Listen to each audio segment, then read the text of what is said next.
నిజానికి లోకంలో దీపాలకన్నిటికీ పెద్ద దీపం ఎవరు అంటే భగవంతుడు. మిగిలిన దీపాలకి ప్రమిద ఉండాలి, ఆవు నెయ్యన్నా ఉండాలి, నూనెన్నా ఉండాలి, ఒత్తి ఉండాలి, అగ్ని ఉండాలి. కానీ అసలు సూర్యచంద్రులు తారకలు కూడా అవసరం లేకుండా తనంత తానుగా ప్రకాశించేవాడెవరు అంటే భగవంతుడు ఒక్కడే.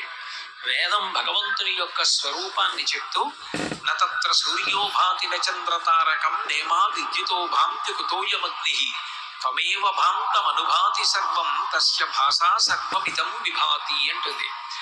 సూర్యుడు ప్రకాశించకపోయినా, చంద్రుడు ప్రకాశించకపోయినా, తారకలు ప్రకాశించకపోయినా, ప్రకాశం అన్నది లేకపోయినా తనంత తాను ప్రకాశించగలిగిన వాడెవరు అంటే భగవంతుడు ఒక్కడే.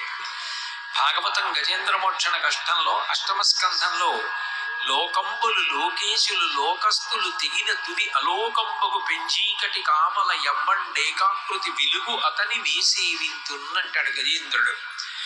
ఈ లోకాలు లోకంలో ఉన్నవాళ్ళు, లోకాలని పరిపాలించే వాళ్ళు కూడా లయమైపోయినప్పుడు, మహాప్రళయం అయిపోయిన తరువాత కటిక చీకటి కావల ఎవ్వరి సహకారం లేకుండా తనంత తాను ప్రకాశించేవాడెవరో ఆయనే భగవంతుడు.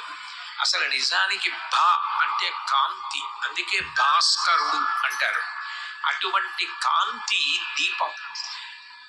దీపము పెట్టకుండా అసలు పూజ చెయ్యరు. దీపం పెట్టకుండా పూజ చెయ్యకపోవడానికి కారణం ఏమిటంటే మనకి భగవంతుడు 5 ఇంద్రియములు ఇచ్చాడు. సుఖములు కాని దుఃఖములు కాని అన్నీ నిజానికి ఆ 5 ఇంద్రియముల మీదే ఆధారపడ్డాయి. మీరు ఎన్ని కోట్ల సుఖాలు అనుభవించండి, ఎన్ని కోట్ల దుఃఖాలు ఉండనివ్వండి, అన్నీ కూడా ఈ 5 ఇంద్రియముల మీద ఆధారపడి ఉంటాయి.